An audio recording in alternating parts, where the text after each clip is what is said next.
भूत या नानी। कहते हैं कुछ रिश्ते मौत के बाद भी टूटते नहीं और कुछ आत्माएं अपने अधूरे काम पूरे किए बिना इस दुनिया से नहीं जाती हैं। दोस्तों, आज मैं आपको एक ऐसी ही कहानी सुनाने जा रहा हूँ।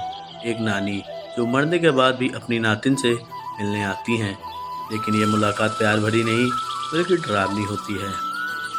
ये है भूतिया नानी की सच्ची कहानी। ये कहानी रिधवा की है, जो 18 साल की एक कॉलेज छात्रा थी। गर्मी की छुट्टियों में वह अपने गांव आई थी, जहां उसका बचपन बीता था। यह वही गांव था जहां उसकी नानी रहती थी, लेकिन अब नानी इस दुनिया में नहीं थी। करीब 2 महीने पहले की बात है, जब उनका देहांत हो चुका था। रिधमा के मन में नानी की यादें ताज़ा थी। नानी से उसका एक अलग ही रिश्ता था, एक आत्मीय जुड़ाव। लेकिन इस बार जब रिधमा गांव आई, सब कुछ बदल चुका था। घर में नानी की मौजूदगी महसूस होती थी, जैसे वो अब भी वहीं कहीं मौजूद हों। पहली रात गांव में सोते वक्त रिधमा ने एक अजीब सपना देखा। नानी उसे पुकार रही हैं, धीमी आवाज में लेकिन डरावनी। रिधमा, मेरी बच्ची, मैं आई हूँ, मेरे पास आओ। रिधमा चौंक कर उठी, पसीने। अगली सुबह रिधमा ने नानी की तस्वीर को देखा। तस्वीर में कुछ बदल गया था। पहले जो मुस्कुराता चेहरा था, अब वो उदास हो और डरावना लग रहा था।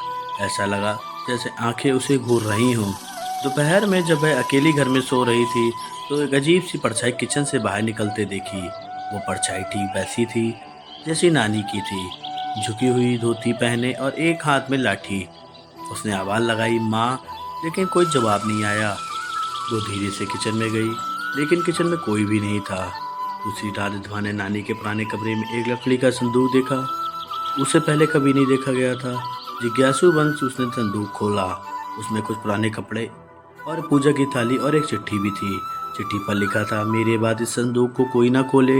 इसमें वो चीज़ है जो इस घर को जोड़कर रखती है। अगर ये टूटेगी तो मेरी आत्मा चैन से नहीं रहेगी। नानी। रिधवा ने चिट्ठी पढ़कर संदूक तुरंत बंद कर दिया। अगली रात रिधवा ने नानी को देखा। दरवाजे के पास खड़ी थी, पूरी तरह सफ़ेद, चेहरा धुंधला लेकिन आंखें लाल और डरावनी। नानी बोली, रिधमा, तुमने मेरा संदूक क्यों खोला? रिधमा कांपते हुए बोली, नानी, मैं सिर्फ देख रही थी। आत्मा चीख उठी, अब चैन नहीं मिलेगा जब तक मेरी अंतिम इच्छा पूरी नहीं होती।